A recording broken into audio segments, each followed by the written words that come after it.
Streaming from the 22 News Broadcast Center. This is 22 News at 4 p.m. Digital Edition. Hey, good Wednesday afternoon. I'm Nick Oresco, and thank you for joining us for 22 News at 4 o'clock. Top stories in just a moment. Let's first bring in 22 News Storm Team meteorologist Brian Lapis with a look at traffic and weather. Things are relatively calm out there, Brian. Yeah, I was hoping for a little bit more sunshine. We try not to hope for things in the meteorological business, but the clearing has been kind of reluctant to happen here this afternoon, and as we get now into sunset time, who cares?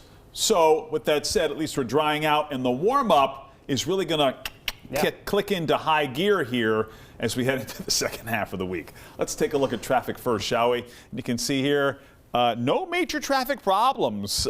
Usually at this time of day, we've got a little backup here at the end of 291 into 91 South. So far, so good there. And elsewhere on 91, we're good.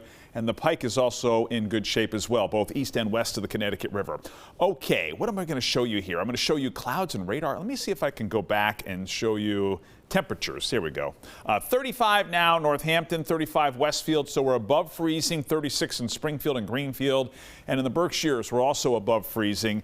Not quite the 38 to 42 that we were forecasting here for today, but nonetheless, the meltdown is happening, and our high temperature of 36 so far at Westover Air Reserve Base is warmer than we were for a high temperature yesterday, so the warming trend continues. Clouds and radar showing that the wet weather and the icy weather is moving out to sea. Some partial clearing here. Be advised that we're going to dip back below freezing here this evening, so anything that's not treated is going to become glazed over and slippery, so watch your step and drive carefully tonight. We'll track the warmer weather with our 22 News Storm Team forecast. Police are investigating an officer-involved shooting that took place this morning in the Berkshire County town of Hinsdale. According to the Berkshire DA's office, 3 individuals, including 2 police officers and 1 civilian, were shot in an isolated incident. The 2 officers who were shot are expected to be okay. The individual who suffered from a gunshot wound is in critical condition. There is no threat to public safety. We will have the latest updates tonight, starting at 5 o'clock.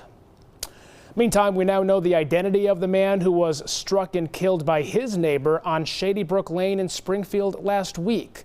According to the Hampden County DA's office, the suspect, 68-year-old Joseph Vaughn, was arraigned Monday in Springfield District Court on charges of murder and assault with a dangerous weapon. Vaughn is being accused of pinning 77-year-old Robert Crane beneath a motor vehicle. Crane was brought to Baystay Medical Center, where he later died from his injuries. Vaughn is being held without the right to bail in connection with the deadly January 2nd incident. The suspect's next court appearance is scheduled for January 26. A police officer in Uxbridge has died after a crash on Route 146 this morning. Police said the crash happened just after midnight on the northbound side of the highway. The officer, whose name has not been released, was helping a driver at the time of the crash. Despite life-saving efforts by first responders, the officer died from their injuries. The incident remains under investigation.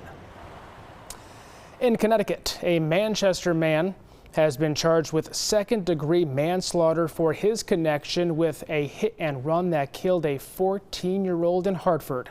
26-year-old Tyrone Davis, who turned himself into police this morning, has also been charged with 3 counts of first-degree assault and reckless driving.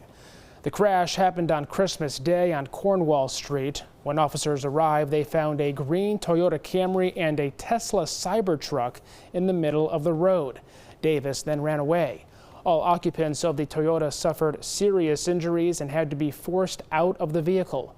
One of the occupants, James McCauchy, died from his injuries. Meantime, Davis is being held on a $1.2 million bond. Well, as Brian mentioned earlier, the meltdown is ongoing. Not your meltdown, but the weather's meltdown. Yeah, good point. And the meltdown will slow down after dark, and we may see some refreeze happening. So that's something to be aware of, that between, say, 7 and 10 o'clock tonight, We're going to get the untreated surfaces to refreeze, so watch your step and drive carefully. Let's take a look at our clouds and radar. The clouds are slowly breaking up, but it's going to be a slow process as we move into the evening hours, as shown here on the 22 News Storm Team Skycast. 5 o'clock here this afternoon. You can see the clouds in place. A little bit of clearing here by 7 o'clock, and the partial clearing continues overnight. So again, between 7 and 10 is when I expect temperatures or the air to drop below freezing. From, say, north to south. So just be aware that there will be some icy surfaces, and bridges will freeze first, and elevated surfaces, patios, will also freeze first. 7 o'clock tomorrow morning, we're in the 20s, and you can see here that we've got some sunshine rising over the valley. I'm going to call it a partly to mostly sunny day. The afternoon will be brighter than the morning. Notice we're kind of gray here at noontime, and then gradually we clear out through 7 p.m. tomorrow. So not a ton of sunshine, but it will be a brighter day than today. And warmer, too, with high temperatures that'll be into the 40s. We'll track the warming trend into the weekend with our 22 News Storm Team forecast on 22 News starting at 5. 2 bills filed by Massachusetts Representative Omar Gomez and Senator Joe Comerford would make asparagus, Brian's favorite vegetable, Let's go! the state's official vegetable. Let's do it! Otherwise known as Hadley grass, the idea sprouted from a group of third-grade students who invited lawmakers and state officials to Hadley Elementary School after learning about the vegetable's history in western Massachusetts. Comerford said she was drawn to the idea because it spotlights not only asparagus, but western Massachusetts' vast farming community. In the early 1900s, Hadley produced 80% of the country's asparagus supply before a fungus wiped out much of the crop. Well, people in Chicago probably won't agree with this, or New Haven, Connecticut, but the restaurant industry is trying to figure out if Americans are over pizza. According to the Wall Street Journal, pizzerias used to be the second most common restaurant type in the U.S. Now they are outnumbered by coffee shops and Mexican restaurants. Sales growth at pizza restaurants has also lagged behind the fast food market for years, and the outlook ahead is not much brighter. The Journal says major pizza players are rethinking their businesses. Some have closed restaurants, others are starting to offer more than just pizza. And don't tell Dave Portnoy that either. Well, tonight on 22 News, starting at 5 o'clock, we're learning that an immigration and customs enforcement agent shot and killed a woman in Minneapolis after a group of people began blocking agents during an immigration-related operation. We'll bring you the very latest. Plus, we'll take you to the State Police Academy graduation and hear what's next for these latest recruits.